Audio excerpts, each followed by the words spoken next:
shu haqida aytganidir. Kapitan Ayza Kyoka Suigetsu tufayli xavfli emas.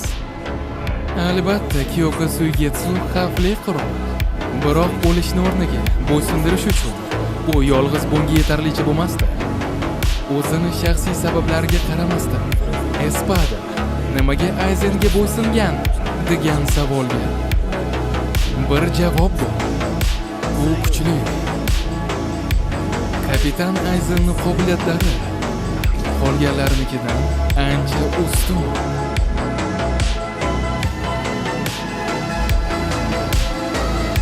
Kyoka Suigetsudan ehtiyotroq bo'lish kerak.